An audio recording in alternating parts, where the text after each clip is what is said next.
El estrés. Todos lo padecemos de alguna manera, durante los exámenes, en una competición deportiva o incluso cuando nos enfadamos con nuestros amigos. Pero, ¿qué es lo que ocurre y qué es lo que causa estas sensaciones tan desagradables? ¿Sirve para algo? Los neurocientíficos están empezando a comprender cómo el cerebro genera y coordina su respuesta química al estrés. ¿Qué es el estrés y por qué lo necesitamos? El estrés es realmente difícil de analizar. No significa solamente estar bajo presión, porque esto no es siempre estresante, sino que más bien lo que ocurre es una desorganización entre los retos que el cuerpo y el cerebro anticipan y los que realmente ocurren o sentimos. Muchos de los retos a los que nos enfrentamos son psicológicos, reflejando las dificultades que tenemos en interacción con otras personas. Cuando trabajamos para triunfar en nuestra carrera académica, competimos por un puesto en el colegio o en un equipo, o incluso más tarde en la vida luchamos por un trabajo. Sin embargo, otros tipos de estrés son físicos, como padecer una enfermedad repentina o rompernos la pierna en un accidente de coche.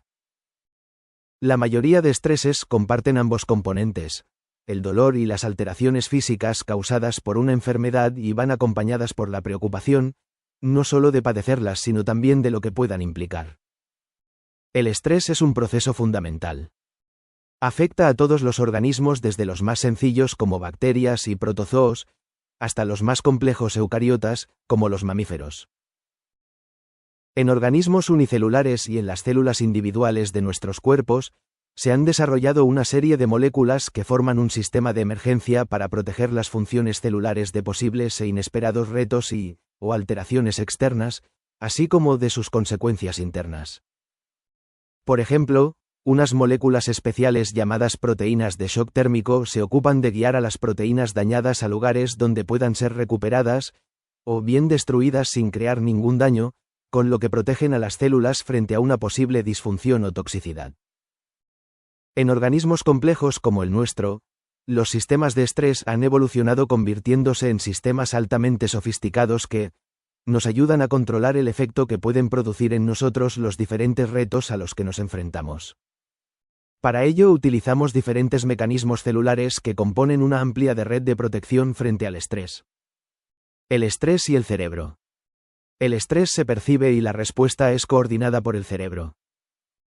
Cuando evaluamos cognitivamente una situación determinada, el cerebro interacciona con las diferentes señales que aparecen en nuestro organismo dentro del torrente circulatorio, tales como hormonas, nutrientes y moléculas inflamatorias, así como con la información procedente de los nervios periféricos y que controlan nuestros órganos vitales y nuestras sensaciones.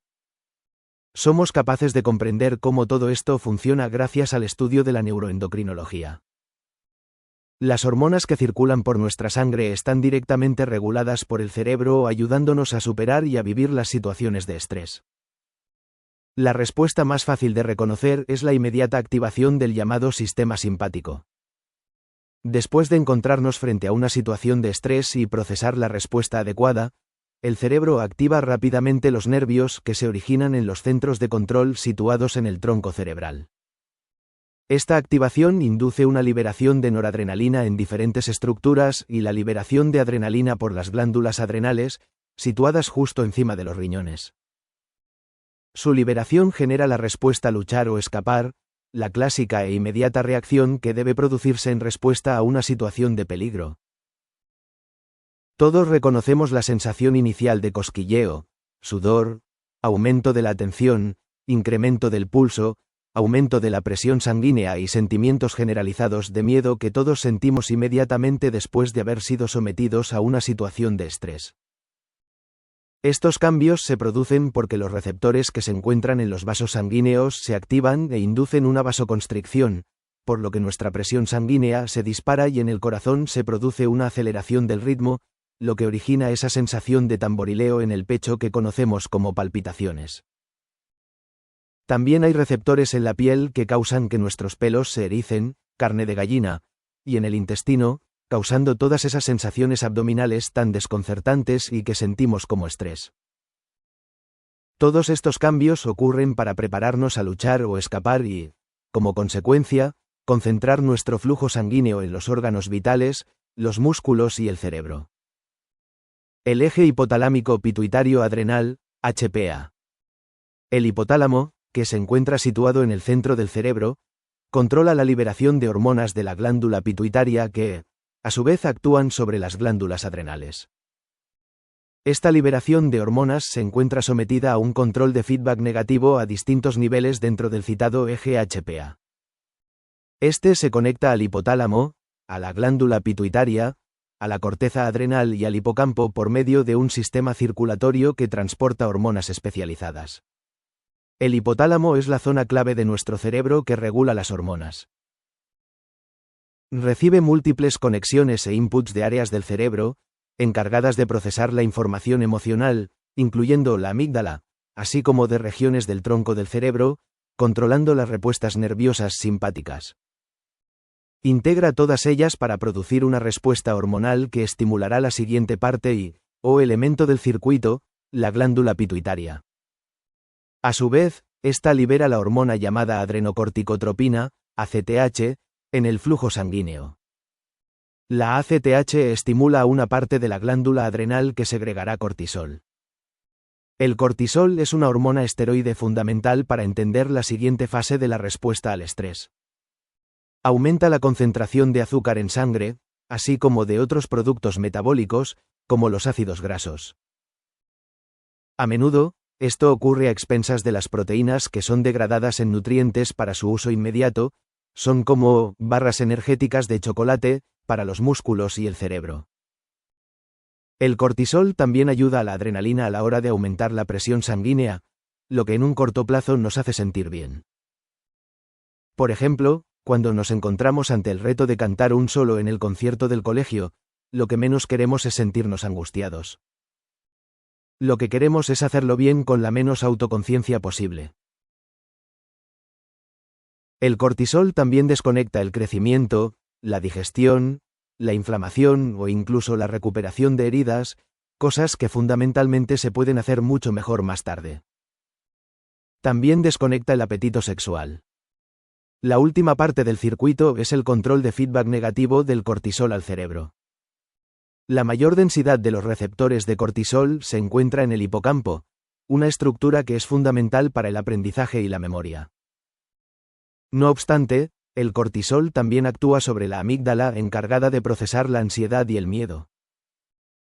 El efecto concreto es activar la información relacionada con la amígdala, permitiendo el aprendizaje del miedo y desactivar el hipocampo, asegurando que no se pierden recursos en aspectos más complejos, aunque innecesarios para el aprendizaje. El cortisol es la base para mantenerse focalizado. El estrés es algo inevitable, algo que todos experimentamos. Puede ser psicológico, físico o, incluso, ambos. La historia de los dos receptores de cortisol y el hipocampo menguante. El hipocampo tiene niveles elevados de los dos receptores de cortisol, llamémosles el bajo receptor MR y el alto receptor GR. El bajo receptor MR se activa por los niveles normales de cortisol en el sistema circulatorio del eje HPA. Esto mantiene nuestro metabolismo y la actividad cerebral funcionando de manera perfecta. Sin embargo, cuando los niveles de cortisol empiezan a aumentar, fundamentalmente por la mañana, los altos receptores GR empiezan a ocuparse mucho más. Cuando nos estresamos, los niveles de cortisol aumentan muchísimo, por lo que la actividad de estos receptores se mantiene y en consecuencia el hipocampo se bloquea por medio de un programa genéticamente controlado. Si ponemos todo esto junto, entonces obtenemos lo que llamamos una curva con forma de campana, una U invertida. Esta es la curva clásica que relaciona el estrés a la función cerebral. Un poquito siempre es bueno, un poco más es mejor, pero un exceso es malo. Un poco de estrés puede hacer las cosas mejores, pero demasiado hace las cosas peores. La función cognitiva y los niveles de cortisol. En algunas enfermedades cerebrales se puede observar un exceso de cortisol. En concreto, en la depresión severa el cortisol se produce en exceso y trabajos recientes sugieren que el hipocampo también disminuye en esta enfermedad. Estos hallazgos han llevado a los psiquiatras a pensar que la depresión severa es un estrés severo a largo plazo. No está del todo claro si los elevados niveles de cortisol son la causa fundamental de la enfermedad o si, por el contrario, Es simplemente una consecuencia de la severa alteración psicológica y el estrés que la acompaña. Sin embargo, los pacientes mejoran de forma remarcable cuando se bloquea la producción o la acción del cortisol, especialmente en aquellos donde la administración de antidepresivos clásicos no funciona. Los antidepresivos a menudo ayudan a normalizar la actividad del eje HPA. Una de las ideas es que esto ocurre, en parte, ya que se ajusta la densidad de receptores MR y IGR en el cerebro y particularmente en el hipocampo. Los neurocientíficos que trabajan en ello esperan desarrollar tratamientos más efectivos basados en el reajuste del sistema de control de feedback negativo y reduciendo las respuestas hormonales excesivas al estrés. El estrés y el envejecimiento. El envejecimiento cerebral se acompaña por un declive generalizado de sus funciones, pero un decline que varía mucho, dependiendo de los individuos.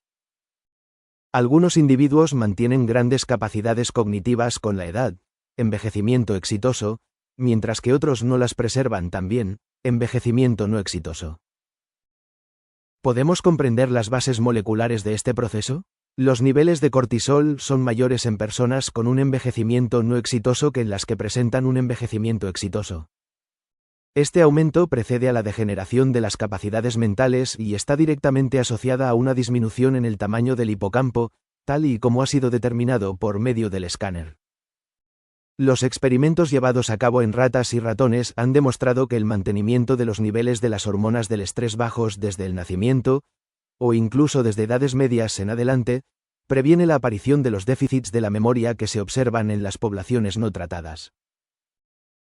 Por lo que parece que aquellos individuos con una respuesta hormonal excesiva al estrés, no necesariamente aquellos que sufren mayor estrés, pero aquellos que responden con mayor fuerza a las situaciones de estrés, son aquellos que presentan una mayor pérdida de memoria y otras alteraciones cognitivas con el paso de los años.